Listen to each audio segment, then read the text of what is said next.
ஒரு ரயில் பயணத்தில் ஒரு பயணி தன்னுடைய சக பயணிகள்னா அந்த ரயிலில் பயணம் செய்த ஒரு குடும்பத்தை சேர்ந்த கணவன் மனைவி 2 குழந்தைகளை பற்றியான பேச்சு, குழந்தைகள் பற்றியான அவர்கள் பற்றியான ஒரு சம்பவத்தை முகநூலில் பதிவிட்டிருக்கார்.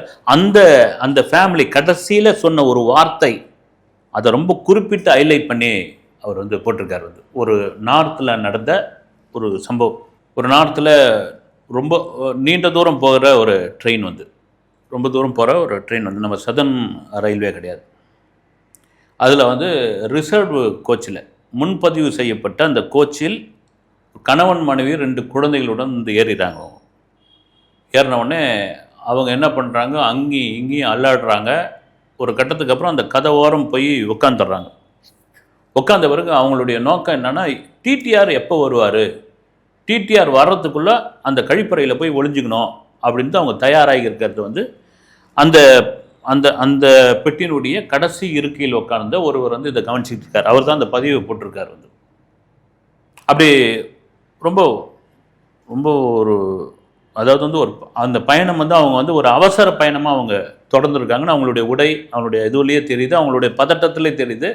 அவங்க கொண்டு வந்த பையலாம், ஏன்னா ஒரு பயணம் பண்ணணும் அப்படின்னா, ஒரு டூர் போனோம், ஒரு முன்னேற்பாட்டோடு போனோம்னா எப்படி பண்ணுவாங்க, ஒரு சூட் கேஸோ இல்லை குறைஞ்சபட்சம் ஒரு நல்ல பேக்கோ அல்லது தலையை வாரிக்கிட்டு ஒரு புது ட்ரெஸ்ஸை போட்டுக்கிட்டு வருவாங்க. இவங்க ஏதோ ஒரு வேலையை முடிச்சுட்டு, ஒரு கூலி வேலையை முடிச்சுட்டு அந்த கையோடைய ஒரு துணியெல்லாம் ஒரு பையில் சுற்றிக்கிட்டு 2 குழந்தை கையிலையும் ஒரு பிஸ்கெட் பாக்கெட்டை கொடுத்து அந்த பிஸ்கெட்டை சாப்பிட்டுட்டு இருக்காங்க. அந்த குழந்தைகளை மிரள பார்த்துக்கிட்டு இருக்கு. இதையெல்லாம் இவர் கவனிச்சுக்கிட்டு இருக்கார். கண்டிப்பாக தெரிஞ்சு போச்சு, அவங்க ஒன்று டிக்கெட் எடுக்காமல் இந்த முன்பதிவு செய்யப்பட்ட பெட்டியில் ஏறிக்கணும், இல்லைன்னா ரிசர்வ் கோச் இல்லை சாதாரண கோச் இருக்கு இல்லையா, முன்பதிவு செய்யப்படாத அந்த கோச்சில் இருந்து டிக்கெட் வாங்கிட்டு இவங்க இதில் பயணம் பண்ணியிருக்கணும். 2த்துல ஏதோ ஒன்று. ஆனால் இவங்க நோக்கம் முழுக்க டிடிஆர் எங்கே வரப்போகிறாருன்னு அவர் வர ஒரு தடம், ஒரு கருப்பு கோட்டை கருப்பு சட்டையை பார்த்த உடனே பதட்டமாகி ஆளுக்கு ஒரு கழிப்பறையில் போய் ஒரே கழிப்பறைக்குள்ளே போயிட்டு தாப்பால் போட்டுக்கிறாங்க. மெதுவாக அவங்க கிளம்பி போனவுடனே வராங்க, மறுபடியும் உட்காராங்க, அவங்க பேச ஆரம்பிக்கிறாங்க, ஹிந்தியில் பேச ஆரம்பிக்கிறாங்க. ஒரு பயம் கலந்த ஒரு இதோடு இருக்கிறாங்க. இவருக்கு தெரியுது. ஒரு கட்டத்தில் டிடிஆர் பிடிச்சிடுறாரு. அவர் கவனிச்சுக்கிட்டு இருக்காரு.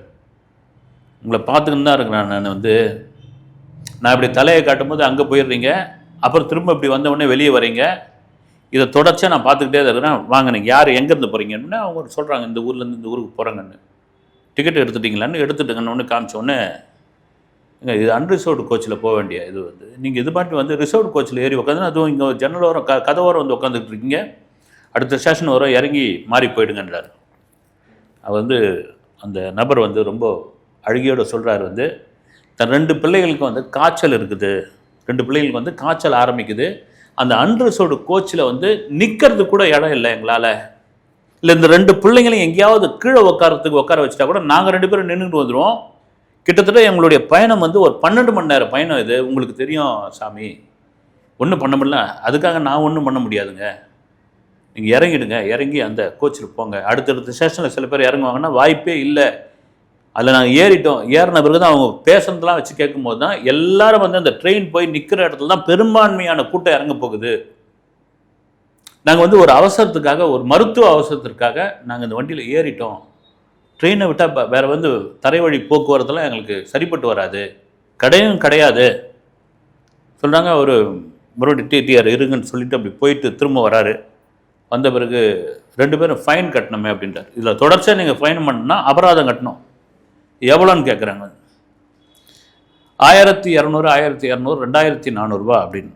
2400 ரூபான்னு அவர் பார்க்குறாரு. அவருடைய பேக்கெட்டில் வெறும் 3000 ரூபா தான் இருக்குது. அதையும் சொல்கிறார், ஐயா நான் என்னுடைய மனைவியுடைய தங்கை உடல்நிலை சரியில்லை, ரொம்ப கிரிட்டிக்கலாக இருக்கிறாங்க, அவங்கள பார்க்குறதுக்கு என்னால் முடிஞ்ச ஒரு பண உதவி கொடுக்கறதுக்காக நாங்கள் ஃபேமிலியோடு அவசரமாக கிளம்பிட்டோம், மற்றபடி என்கிட்ட நான் ஒரு சாதாரண கூலி, அதெல்லாம் இந்த கதையெல்லாம் என்கிட்ட சொல்லாதீங்க, நான் இந்த ரயில்வேக்கு ஓனர் கிடையாது. டிடிஆர் அவர் தரப்பில் சொல்கிறாரு, நான் மிகப்பெரிய அதிகாரியோ கிடையாது, நான் ஒரு ரயில்வே மினிஸ்டரோ கிடையாது, நான் ஒரு டிக்கெட் பரிசோதகர். நீங்கள் ரிசர்வேஷன் கோச்சில் ஏறிட்டீங்க, ஒன்று இறங்கி அன்ரிசர்வ்டில் போய் ஏறுங்க, இல்லைனா போய் ஃபைனை கட்டுங்க, 2த்துல எதனா பண்ணுங்க. 2400 கட்டுங்க நீங்கள் பயணம் பண்ணலான்னு அவர் கண்ணீர் முட்டை அழறாரு. ஒரு மாதிரி பார்க்குறாரு டிடிஆர் வந்து. சரி ஒரு சின்ன அவருடைய அந்த அதிகாரத்தை பயன்படுத்தி ஒரு சின்ன சலுகை ஒன்று கொடுக்குறாரு.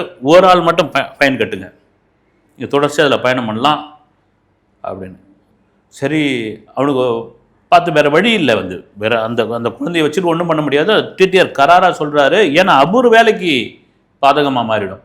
இதெல்லாம் கவனிச்சுக்கிட்டு வர அந்த நபரும் பதிவு பண்ணுறாரு வந்து, நீங்கள் இந்த நான் இதை பதிவு பண்ணுறேன், என்ன நீங்கள் கேட்கலாம், ஏம்மா நீ ஒரு டிக்கெட் எடுத்து கொடுத்துருக்க வேண்டியது தானே அப்படின்னு எனக்கு அந்த நேரத்தில் தோணலை. எனக்கும் அந்த 1200 பெரிய காசு தான். யாரோ தெரியாத குடும்பத்துக்கு நான் 1200 நான் ஏன் வந்து செலவு பண்ணணும், ஒரு 200-300 நான் பண்ணலாம், அதுக்காக நான் ஏன் பண்ணணும் அப்படின்றது ஒரு பதிவும் அவர் போட்டிருக்காரு. அதை தாண்டி அந்த நபர் அந்த 1200 எடுத்து கொடுக்குறாரு. அவர் வந்து அதுக்கான ரசீதை கொடுத்துட்டு அப்புறம் அவர் கேட்குறாரு, சார் நீங்கள் இடையில் வந்து, ஏன்னா டிடிஆர் மாறிக்கிட்டே இருப்பாங்க, புதுசாக ஒருத்தர் வந்தார்னா அவர் எங்களை விரட்ட மாட்டார்னு என்ன நிச்சயம், ஒன்றும் இல்லை, இந்த பில்லை காமிங்க, இதை காமிங்க, அதில் வந்து ஒரு சின்ன குறிப்பு ஏதோ எழுதுறாரு, ஹிந்தியில் எழுதிட்டு போகிறார். இது அவங்களுக்கு தெரிஞ்சுப்பாங்க, யாரும் உங்களை வந்து தொந்தரவு பண்ண மாட்டாங்க, நீங்கள் மட்டும் பயணிகளுக்கு தொந்தரவு இல்லாமல் ஓரமாக நீங்கள் பாட்டுன்னு இருங்க, ஜாகிரதையாக இருங்க, கதவோரம் இருக்கிறீங்க, கதவு திறந்துடாதீங்க, ட்ரெயின் வந்து ஃபுல் ஸ்பீடில் போயிட்டுருக்கு, 2 குழந்தைய வச்சுருக்கு, இவ்வளோ அட்வைஸ் பண்ணுறாரு வந்து. அதே போல் அவர் கிளம்பி போயிடுறாரு. அதன் பிறகு அந்த ஃபேமிலியை பார்த்துக்கிட்டே இருக்காரு. அவங்களுக்கு என்ன பயம்னா, அந்த டிடிஆர் ஒரு குறிப்பிட்ட ரேஷனுக்கு பிறகு இறங்கிட்டா மறுபடியும் புதுசாக ஒருத்தர் வந்தால் அவரும் இதே கேள்வி கேட்பார், என்னையா பண்ணுறது, அவர் ஒரு வேளை இது செல்லாது, ஒருத்தருக்கு மட்டும் நீங்கள் அபராதம் கட்டியிருக்கீங்க, 2 பேரும் கட்டணும், இல்லைன்னா இறங்கிடுங்கன்னு சொல்லிட்டா என்ன பண்ணுறது, இவராவது கோச்சு மாறி போங்க நீங்கள் அப்படின்னு சொல்ல, சில பேரில் வந்து இறங்கின்னு கிளம்பி போயிடுங்க அப்படின்னு ஏதாவது தெரியாத ஒரு ஸ்டேஷனில், முன்ன பின் இல்லாத ஒரு ஸ்டேஷனில், மொழி தெரியாத ஒரு ஊரில் இறக்கி விட்டால் என்ன பண்ணுறது அப்படின்னு இவங்களுடைய கான்வர்சேஷன் இருந்துக்கிட்டே இருக்குது. வந்து ஒரு பயத்தோட பயணம் பண்ணிக்கிட்டு இருக்காங்க. அவர் வந்து அந்த காசு, மீதி உள்ள காசெல்லாம் எடுத்து பார்க்குறாரு, பின்னைகளை தொட்டு பார்க்குறாரு, சுரம் இன்னும் கொஞ்சம் இதுவாகிக்கிட்டே இருக்குது. இவருக்கு அந்த பதிவு பண்ணுறவர் வந்து நம்மக்கிட்ட இருக்கிற அந்த டேப்லெட்டை கொடுக்கலாமான்னு பார்க்குறாரு. வந்து ஒரு பயம்தான் வந்து, இந்த ரயில் பயணத்தில் வந்து தெரியாதவங்க யாரோ வந்து பிஸ்கெட் கொடுத்தாலும் அது தின்பண்டம் கொடுத்தாங்களா வாங்காதீங்கன்னு, ஒரு மாத்திரை எடுத்து போய் கொடுக்குறோம், அது அவங்கள பார்த்து பயந்துட்டு அவங்களுக்கு வந்து ஏதாவது வந்து கூச்சல் போட ஆரம்பித்தாங்க, ஏதாவது சத்தம் போட ஆரம்பித்தாங்கன்னா என்ன ஆகிறது, வேணாம் நம்ம வேலையை பார்ப்போன்னு அவர் வந்து சும்மா உட்காந்துறாரு. உட்காந்த பிறகு மறுபடியும் வந்து புது டிடிஆர் வரும்பொழுது இவங்க மறுபடியும் இந்த ரசீதை காமிக்கிறதுக்கு அவங்களுக்கு பயம் வருது. ஏன்னா ஒருத்தருக்கு மட்டும்தான் அவர் வந்து அபராதத்துக்கான சலுகை கொடுத்துருக்காரு.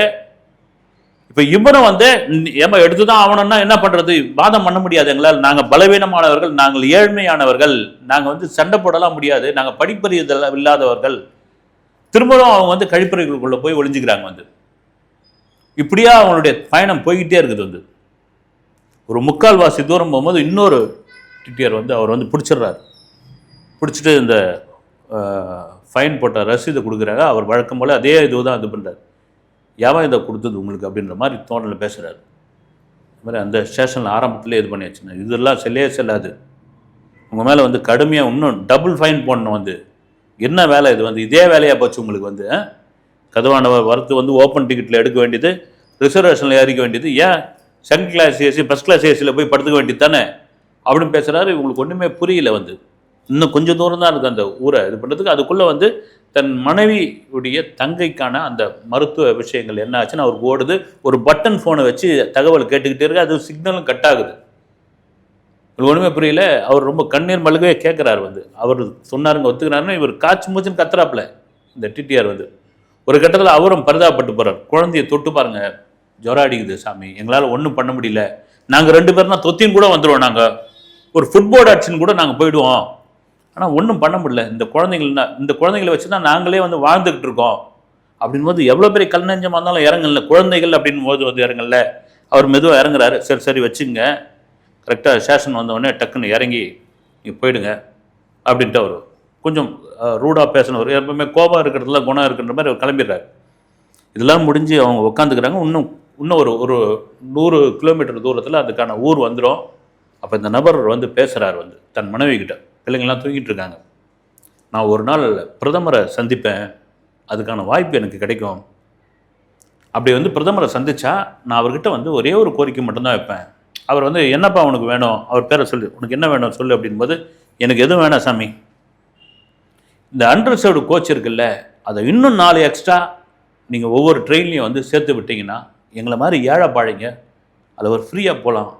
எங்களை மாதிரி வசதியற்றவர்கள், ரயிலையே நம்பி இருக்கிறவர்கள், அதிக கட்டணம் கொடுத்து போக முடியாதவர்கள் நாங்கள் அதில் வந்து பயணம் பண்ணலாம். அதே வேளையில் அந்த அன்ரிசர்வ்டு கோச்லேயும் அந்த கூட்டத்தை ஒழுங்குபடுத்துகிற மாதிரியான ஒரு விஷயத்தை நீங்கள் பண்ணிங்கன்னா இன்னும் நல்லாயிருக்கும் அப்படின்னு நான் கேட்பேன். ஏன்னா அதில் பார்த்தீங்கன்னா ஆடு மாடு அடிச்சு கூட்டு மாற மாதிரி அடிச்சு போகிறாங்க. அது உள்ள மக்கள் வந்து மனிதாபிமானமே கிடையாது. வந்து தனக்கான இடம் கிடச்சிதா தான் மேலே ஏறி உட்காந்துக்கணுமா, தான் தரையில் உட்காந்துக்கணுமா, அடுத்த மடியில் போய் படுத்துக்கணுமா? இந்த அன்ரிசர்வ் கோச்சில் ஒரு பெரிய கஷ்டம் என்ன தெரியுங்களா? நீங்கள் வந்து அந்த இயற்கை உபாதை இருக்குது பாருங்கள், ஒரு ஒரு யூரின் போனோமோ அல்லது வந்து இது போனோமோ, நீங்கள் அப்படி நின்று அப்படி நகர்ந்துட்டு போனீங்கன்னா வந்து உட்காந்துருவாங்க யாராவது, தரவே மாட்டான். நானே ஒரு பயணம் பண்ணியிருக்கேங்க ரொம்ப காலத்துக்கு முன்னாடி. ஒரு திரைப்பட விழாவிற்காக பெரியப்பெல்லாம் தெரியாது, நான் இப்படி இது பண்ணும்போது ஒரு 2 உதவி இயக்குனரோடு சேர்ந்து போனப்போ டெல்லியில் நடந்த பயணம். அன்ரிசர்வில் ஏறியாச்சு. டெல்லிக்கு பாருங்கள், அன்ரிசர்வில் இதே மாதிரி ஒரு குளிர்காலத்தில் ஏறிட்டு சென்னையிலேருந்து கிளம்புன அந்த ட்ரெயின் நார்த் இந்தியாவை நெருங்க நெருங்க நெருங்க நெருங்க அந்த பெட்டி என்ன ஆகிடுதுன்னா -டிகிரியில் ஆகிடுது. வந்து குளிர்குள்ளே போகுது இல்லை, முன்னேற்பாடு சொட்டர் எடுத்து மேலே ஒன்று எடுத்து மேலேனா ஒரு கட்டத்தில் கதிகலங்க ஆரம்பிச்சிடுச்சு. வந்து இந்த டெல்லியை நெருங்கிறதுக்கு முன்னாடி ஐயோ தெரியாமல் மாட்டிக்கணுமான்ட்டு எல்லாரும் அவங்கவுங்க எடுத்து போத்திட்டு இருக்காங்க. சில பேர் திட்டுறானுங்க, வந்து மதராசி நீ இப்படி தானா அப்படின்றாங்க. வந்து தப்பு நம்ம மேலே தான். ஒரு சொட்டரோ ஒரு கம்பளியோ ஒரு போர்வையோ குறைந்தபட்சமாக எடுத்துன்னு வந்திருக்கணும்.